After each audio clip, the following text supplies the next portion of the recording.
Salut les amis. Bon, c'est la fameuse vidéo FAQ.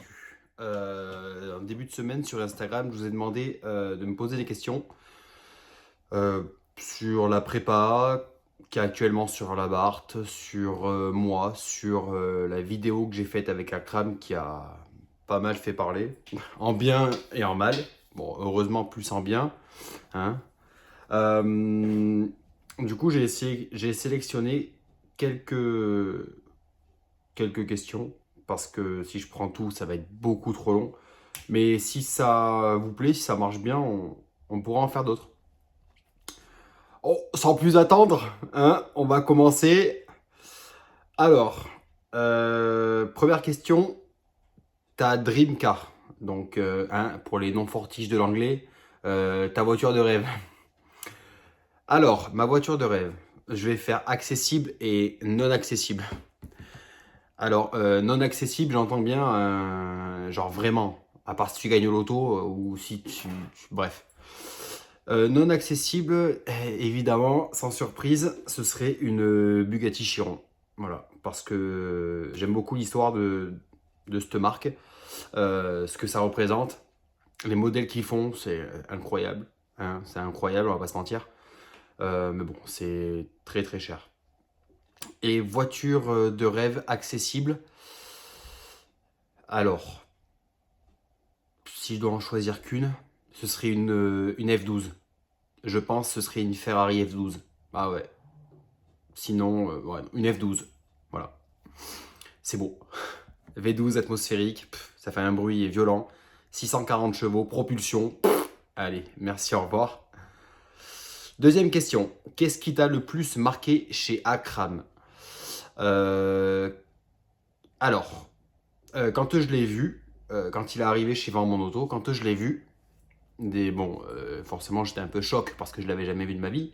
Autant j'ai vu GMK, je lui ai parlé, on a fait des photos, on a parlé un petit peu il y a 2 ans. GMK, ouais, c'était impressionnant. Mais déjà, bon, comme il est grand et costaud, mais c'est moins intimidant que Akram, je sais pas. Akram, ça a été un peu plus intimidant. Comme c'est quelqu'un que je suis sur les réseaux, sur YouTube depuis 4 ans et demi, mais vraiment, j'ai vu toutes ses vidéos. Donc c'est quelqu'un à force que tu connais virtuellement, mais tu connais. Et quand tu le vois en vrai, bah, ça fait vraiment bizarre. Très bizarre. Qu'est-ce qui m'a le plus marqué? Ah ben c'est en fait c'est moi qui lui ai posé la question quand il a fait la vidéo d'où vient mon argent quand il dit en début de vidéo euh, hop, pardon. Il dit en début de vidéo on m'a posé la question, un abonné m'a posé une question, il m'a dit est-ce que t'as peur? Et la question c'est moi qui lui ai posé juste après notre tournage avec la Barthes. Donc ce qui m'a le plus choqué, ce qui m'a le plus marqué, c'est le fait que ce soit en fait bon, quelqu'un qui est ce qui est, donc youtubeur, présentateur pour certains, automobile, et du fait par sa situation euh, au sein de l'automobile, de YouTube, d'Instagram, aussi financièrement, enfin, c'est pas non plus bon, c'est pas n'importe qui. Ce qui m'a marqué, c'est en fait l'aisance qu'il a. En fait, enfin, il est cool, il est simple, il est light. Enfin, je pense qu'il n'y a pas beaucoup de personnes à son niveau qui sont aussi proches de personnes inconnues. Moi, en fait, c'est ça qui m'a choqué, en fait. Ce qui m'a choqué, c'est comment tu peux être presque, entre parenthèses, aussi proche de personnes inconnues. Comme moi, quand je suis venu le voir, j'étais inconnu pour lui. Ben, il te parle normalement, il monte avec toi en voiture, il a, enfin, sans appréhension, sans gêne, enfin, sans quelque chose. Et franchement, c'est ça qui m'a marqué. C'est le fait qu'il fasse confiance à ses abonnés, mais comme ça, bon, alors qu'il pourrait très bien être méfiant. C'est ça qui m'a vraiment marqué. Alors, troisième question. Est-ce que tu penses mettre des jantes en... Est-ce que tu penses mettre des jantes en carbone forgé pour pousser le délire au max? Vous êtes des oufs, je te jure, vous êtes des oufs. Des jantes en carbone forgé, déjà j'en ai jamais vu. Des jantes en carbone, oui. Faut savoir que des jantes en carbone, c'est 8 000 € pièce. J'en suis pas là, les gars, j'en suis pas là. Non, non, j'en serai jamais là. 8 x 8, 8 x 2, 16. Je mets pas 32 000 euros de jantes, hein. Déjà que les jantes que j'aimerais mettre, il y en a pour 4 000. Je pense même pas que je vais les mettre car ça me fait chier. Donc non, non, 32 000 euros de jantes, s'il te plaît, calme-toi, hein. Penses-tu qu'une Abarth peut faire un bon daily? Ah oui, ah oui, eh oui. Une Abarth, bon évidemment, hein, pas comme la mienne, pas en carbone, mais normale. Une Abarth normale peut amplement faire daily, c'est même parfait, c'est petit, ça marche fort.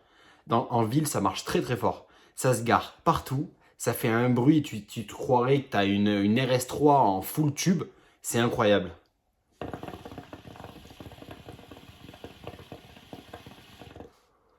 Donc oui, une Abarth peut très bien faire un très très bon daily. Alors, après ce projet, que comptes-tu prendre, frérot? Alors, faut savoir que la Barthes, euh, ça a commencé tout bêtement. La Barthes, de base, c'était pas prévu que je fasse ça. Pas du tout. Euh, Après, quand j'ai vu qu'il existait quelques pièces en carbone, tac, tac, j'ai dit pourquoi pas faire un truc. Bon, c'est en train de prendre forme, c'est très bien. Et il y a quelques mois, j'en ai eu marre. Je voulais vendre le projet en fait. J'ai reçu une offre que j'ai mis de côté et j'ai dit je te dis ça me va. L'offre était très bien. J'ai refusé. Voilà, j'ai refusé parce que en fait la Barthes, le projet que je suis en train de faire, il a mené tellement de points d'interrogation. Ça interroge tellement beaucoup de monde, en bien et en mal. Enfin, voilà. Heureusement d'ailleurs, il faut qu'il y ait les deux avis, sinon c'est pas drôle. Elle a suscité tellement de points d'interrogation que je suis obligé de la garder, de la finir et de la garder un petit peu. Euh, Combien de temps, je sais pas. Prochain projet. Alors, si tu parles d'un projet préparation, moi, franchement, c'est au feeling. La Barthes, au début, bon, celle que j'ai actuellement, je l'ai achetée pour la préparer, c'était prévu. Mais par exemple, ma deuxième Abarth compétition que j'ai eue, ou ma première, je les ai achetées dans le but juste d'avoir une Abarth. C'était pas pour la préparer. Donc là, franchement, prochain projet, je sais pas. Prochain projet automobile. Alors oui, à la fin de l'année, j'aimerais m'acheter mon classe G. Ça, c'est prévu. Je veux un classe G. Maintenant, si tu parles d'un projet préparation, pour l'instant, non, il n'y a rien qui arrive. Déjà, la barre, elle n'est pas finie. À quand l'installation des dernières pièces? Porte, toit. Alors, faut savoir qu'en fait, les portes, je devrais les avoir depuis déjà un bon moment. Les portières, je les ai achetées en juillet 2020. On est en mars 2021. Qu'est-ce qui s'est passé? Il s'est passé que donc c'est des pièces que tu commandes et ils font à la demande. C'est une entreprise en Allemagne, c'est Carbostuf. Il faut savoir que c'est les pièces que tu fais à la demande, c'est pas des pièces que tu vas avoir d'avance, hein, évidemment. Donc j'ai commandé, j'ai payé. Maintenant donc j'ai attendu et au bout de quelques mois, il m'avait annoncé à peu près 3-4 mois de délai, si c'est normal. Bon, août, septembre, octobre, novembre, bon, toujours rien, décembre, toujours rien, et après, Covid, et en prime, bon, ça c'est un peu personnel, bref, le patron de l'entreprise a eu quelques petits soucis de santé, ce qui a encore plus retardé les choses. Les employés de l'entreprise ont pratiquement tout chopé le Covid. Entreprise fermée en Allemagne, les transports étaient interdits. Ça a été une merde incroyable. Et donc là, j'ai eu des nouvelles récemment. Mes portières sont prêtes. Elles partent en vernissage, donc forcément pour les vernir. J'ai aussi commandé des vitres en polycarbonate avec la petite trappe comme les bipostaux. C'est pareil, donc les vitres elles sont en découpage, donc ils vont me vernir les portes et me fixer les vitres en polycarbonate. Et ils attendent aussi le joint d'étanchéité de chez Fiat, le joint de fenêtre. Donc ils vont tout me préparer, ils m'enverront les portes, j'aurai juste à enlever, mettre la poignée et c'est fini. Alors le toit c'est pareil, c'est le même fournisseur qui me le fournit, donc le toit je le recevrai en même temps que les portières. Voilà.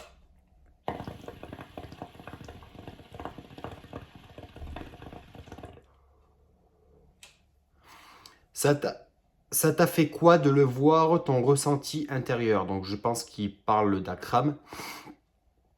Mon ressenti intérieur, une personne franchement gentille, euh, simple.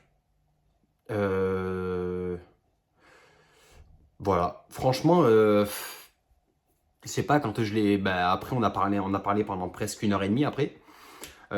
Très gentil, très simple, très, enfin normal, franchement. Quelqu'un de très très abordable, accessible.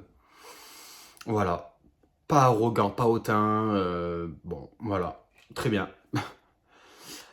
Des projets à venir dans l'année ou 2022, entre parenthèses, voiture. Alors, des projets à venir cette année. Là, j'ai eu une lubie, hein. Ça fait 1 semaine que je veux, ou du moins on me dit j'aimerais, acheter une Golf 4 R32 en Deepy Blue. C'est compliqué à trouver, ou alors t'as que des merguez, surtout que moi j'en veux une qui est moins de 100 000, ou à peu près 100 000 km. Entretien full Volkswagen, si possible origine France, si c'est allemand c'est pas grave, mais c'est très très dur à trouver, le marché est très serré là-dessus. Donc là j'ai envie d'une Golf 4 R32, comme voiture, voilà, plaisir, ce serait une voiture en plus. Aussi c'est une voiture qui prend en valeur. Hein, que vous regardez il y a 5 ans combien ça valait, vous regardez maintenant, vous pleurez. Hein. Là vous vous dites merde, merde. Donc voilà, 2022 projet, mon classe G. Ça c'est dans les bacs, hein, frérot. Ça c'est dans les bacs. Pour octobre maximum, hein, comme on dit, si Dieu veut. Octobre, j'aurai mon classe G, j'espère.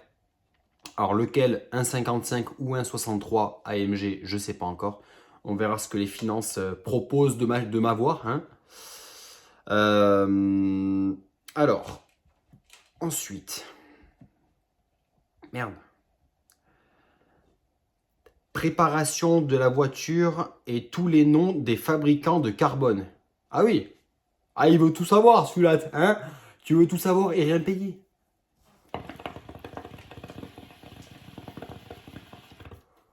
Alors, mon pare-choc avant et mon pare-choc arrière vient de Pogea Racing. C'est un préparateur allemand très connu.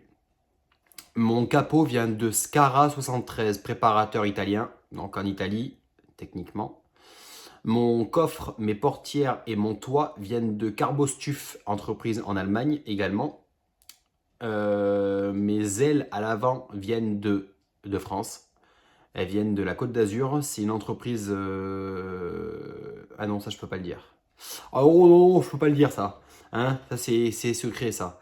Ça vient d'une entreprise de la Côte d'Azur qui m'ont fait ça, hein, tu vois, comme ça. Ensuite, c'est tout. Voilà, c'est tout. Voilà. Parce qu'ensuite, tu n'auras pas d'autres pièces en carbone. C'est déjà pas mal, non? C'est déjà un peu beau, hein? Euh, ah là, je suis obligé de dire qui c'est. Mon petit Bruno, hein? Mon petit Bruno qui me dit, est-ce que c'est beau? Mais c'est beau, c'est beau.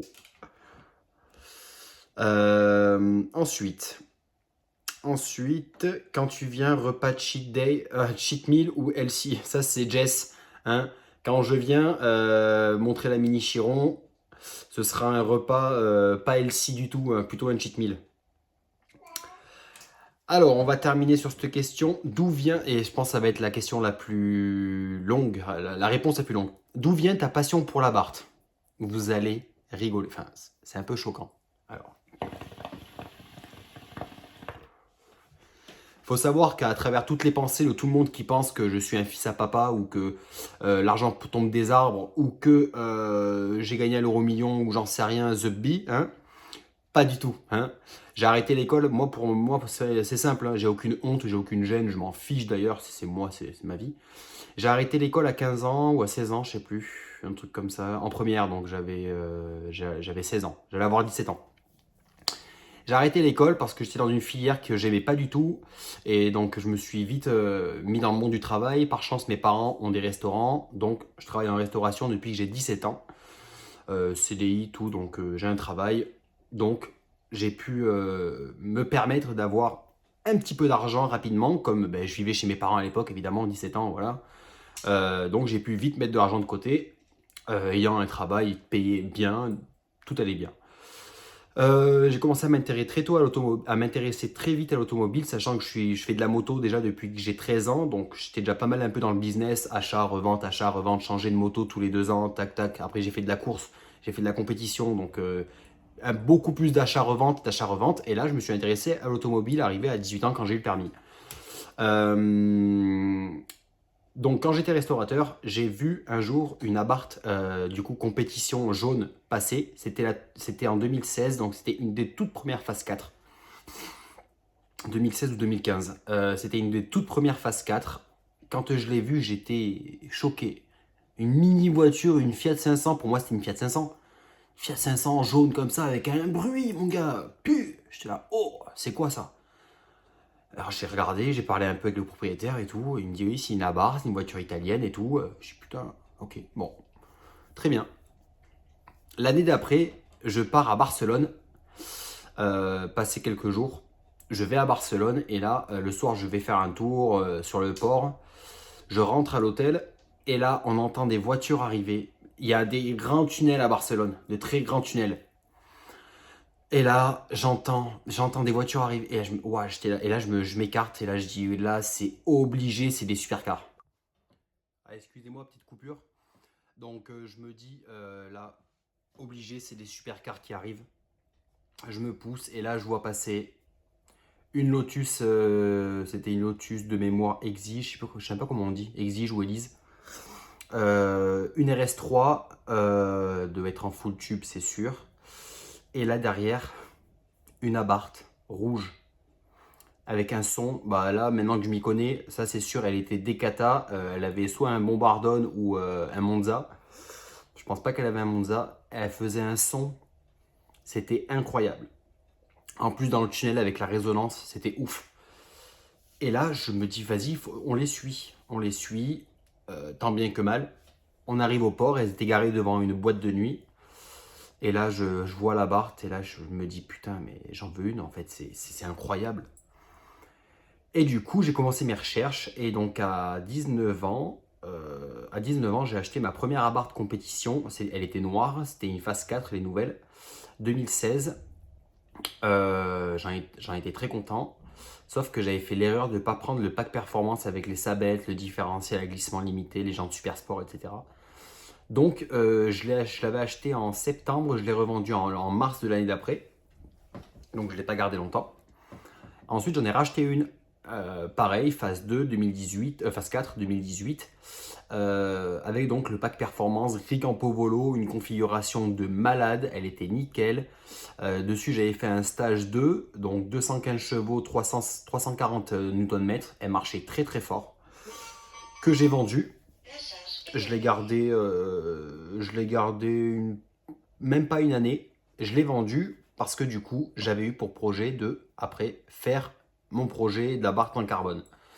Parce que sur cette barre de compétition-là que j'avais en stage 2, j'avais monté un capot en carbone. Et en fait, c'est de là où je me suis dit, putain, c'est sympa quand même le carbone. J'ai toujours aimé le carbone, même sur mes motocross, j'avais des pièces en carbone. Donc, je me suis dit, ben, pourquoi pas. Et après, donc j'ai vu, donc après j'ai contacté des fournisseurs, j'ai contacté des intermédiaires et tout. Donc après, on a réussi à se mettre d'accord. Ça, c'est pareil sur la vidéo d'Akram.